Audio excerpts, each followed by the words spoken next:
Olá, minhas queridas, meus queridos irmãos e irmãs, tudo bem com vocês? Eu espero que todos vocês que me veem, que me ouvem nesse momento, independentemente do local onde vocês se encontrem, que estejam muito bem, sob a graça e a paz do nosso Senhor e Salvador Jesus Cristo.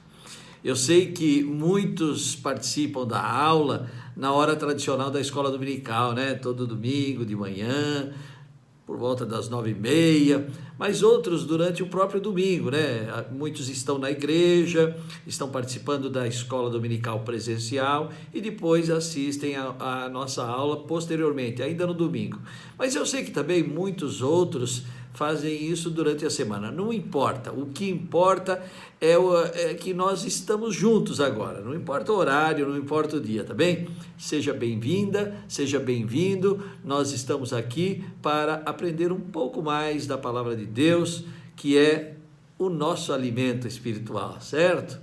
Eu, como sempre digo, independentemente do dia e do horário, eu sei que se você está participando desse encontro, mesmo remotamente, é porque você, como eu, quer saber cada vez mais acerca da palavra de Deus. Eu sempre lembro de que, na medida do possível, as nossas aulas não seguem rigorosamente uma sequência que obrigue você a participar como um seriado, não é? É claro que é importante que vocês assistam às aulas na sequência que são dadas, mas se não o fizerem, não se preocupem. O que importa é que vocês estejam participando e assistindo às nossas aulas, tá bem? Então, hoje um dia especial, dando sequência a esse tema tão lindo dos Salmos, estudo dos Salmos, nós faremos uma reflexão conceitual e fundamentado sempre na palavra de Deus, claro, e particularmente sobre o Salmo 92, tá bem? Hoje nós trabalharemos em cima disso, conto com vocês. Vamos orar? Senhor nosso Deus e nosso Pai querido, que alegria podermos retomar as nossas atividades na escola dominical, seja ela presencial, seja ela virtual, não importa, Senhor. O que importa é que estamos juntos para estudar a Tua Santa Palavra.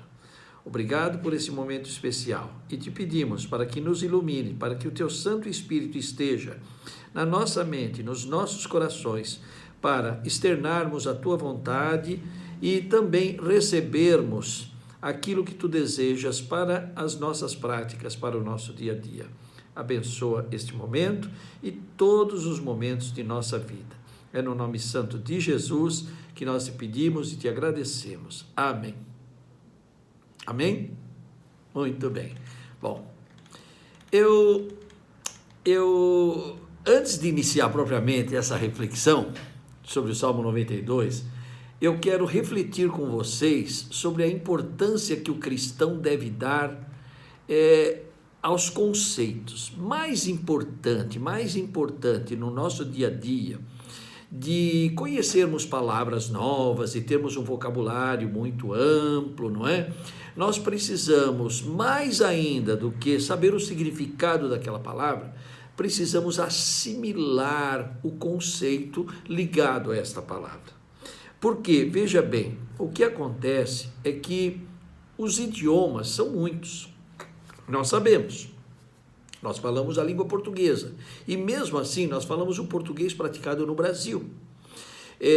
Os portugueses lá em Portugal ou em qualquer outra parte do mundo, eles conhecem, eles são, obviamente, os donos da língua, não é? E nós, com 210 milhões de brasileiros, nos apropriamos dessa língua e fazemos coisas mirabolantes que muitas vezes eles ficam até bravos.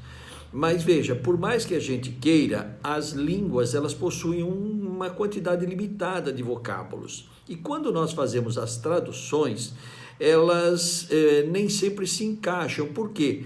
Porque a tradução ela tem que ser feita com palavras, mas as palavras naquele idioma nem sempre refletem ou retratam o conceito que efetivamente queremos dar, tá bem? Então, muitas vezes as palavras são pronunciadas, mas nem sempre os respectivos conceitos são assimilados. Inclusive, eu lembro sempre isso, que quando você usa determinados vocábulos, eles também têm o seu conceito atualizado ao longo do tempo. Existem pessoas que utilizam ainda palavras com um conceito mais antigo e outros já um conceito mais contemporâneo. E isso é muito importante quando nós fazemos o estudo de qualquer texto literário, sobretudo um texto bíblico, que é para o nosso enriquecimento espiritual, tá? Eu vou dar um exemplo que todos vocês conhecem. Vejam, a palavra amor.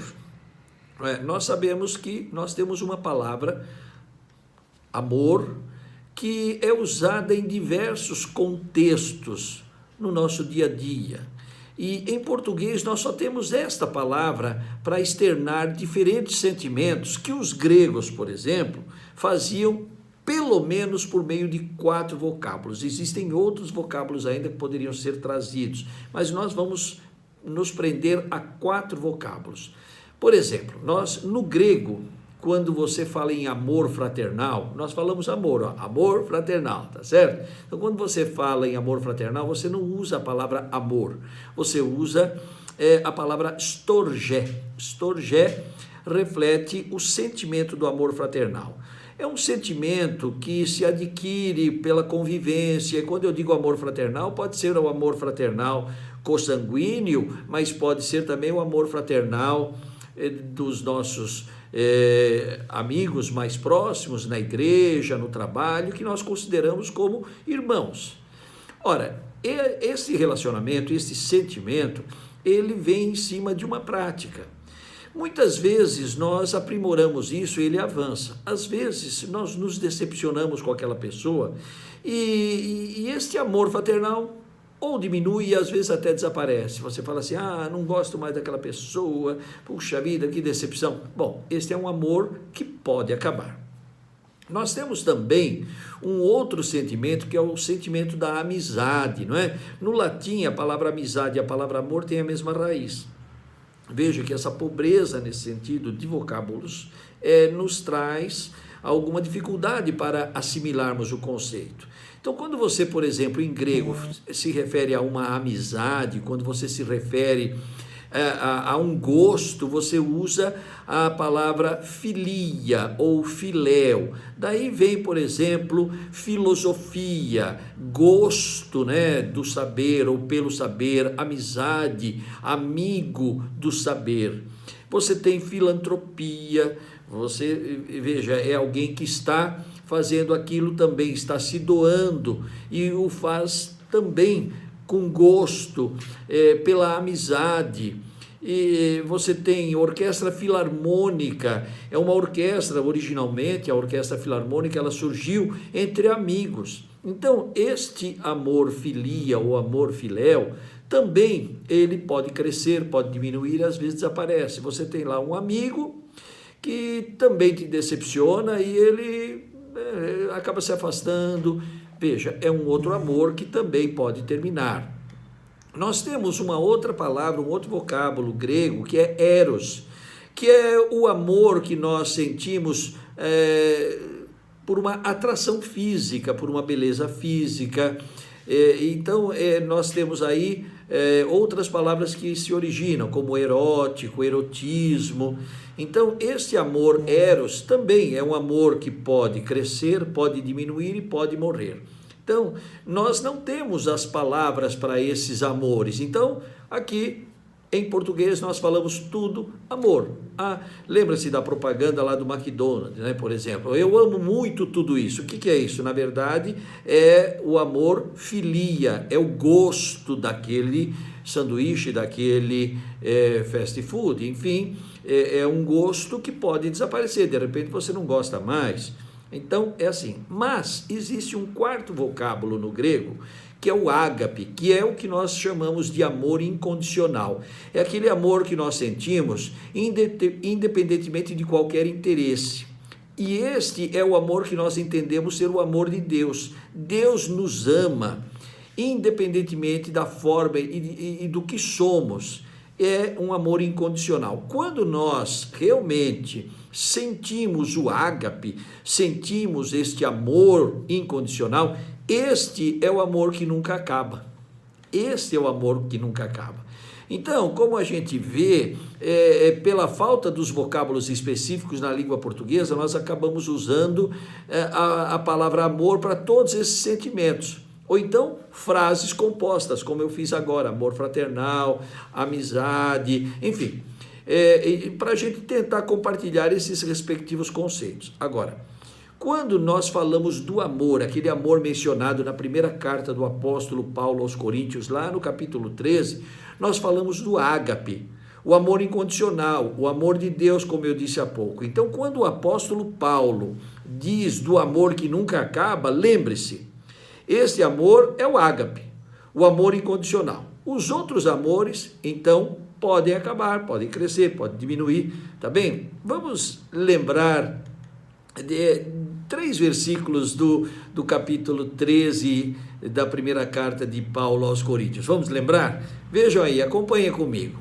Lá no versículo 4, o que é que nós lemos?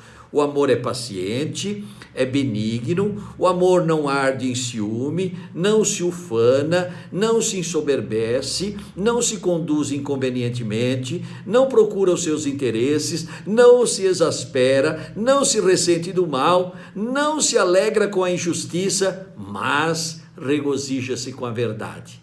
Este, meus queridos e minhas queridas, é o ágape. Este é o amor de Deus, é o amor que nunca acaba. E é o amor que nós devemos praticar como cristãos. É o amor que nós devemos sentir como cristãos.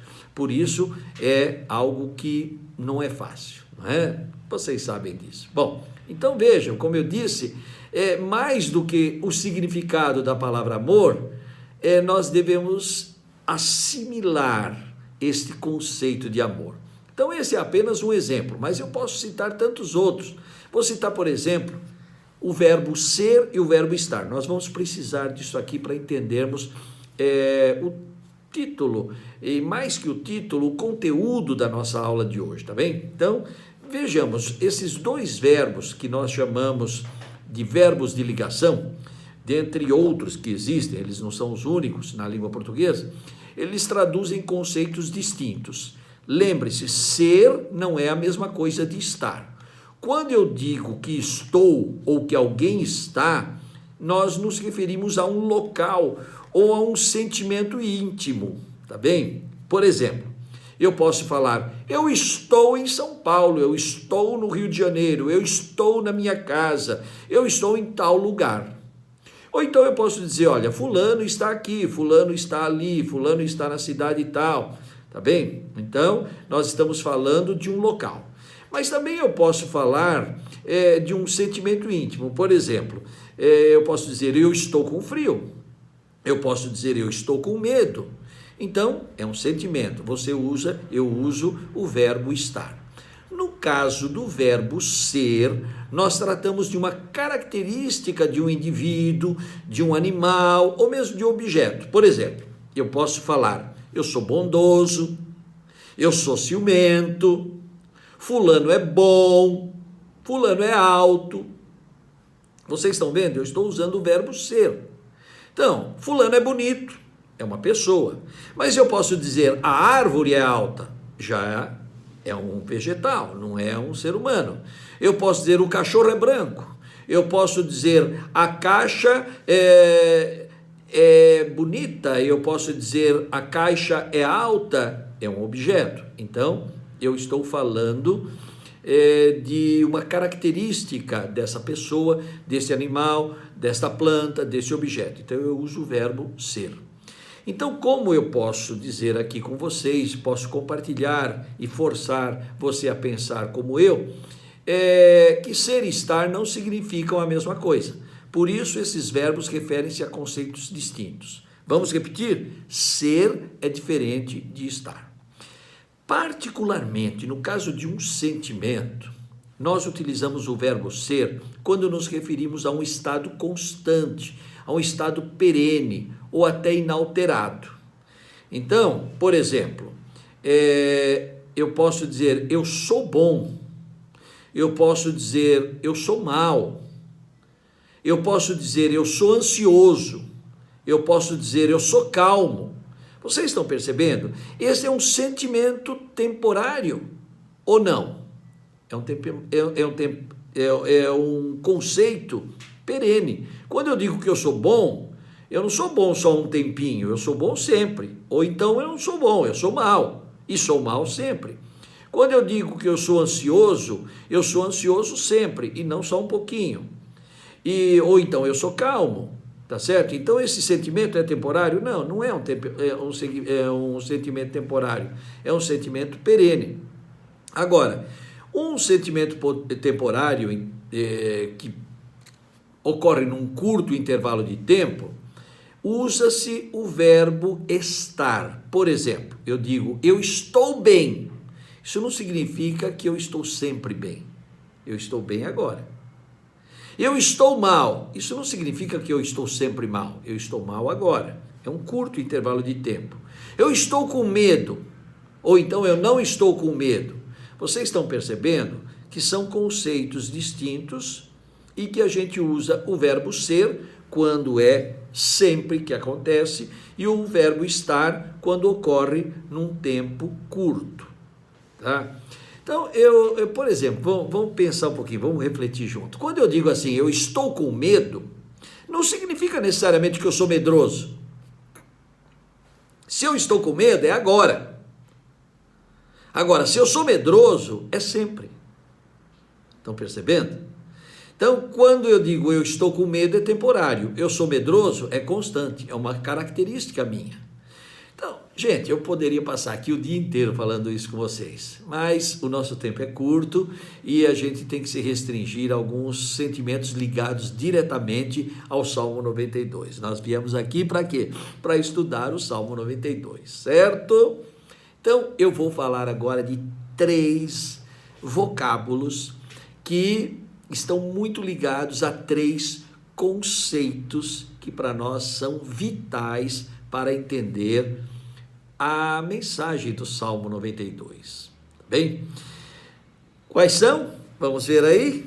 Gratidão, alegria e felicidade.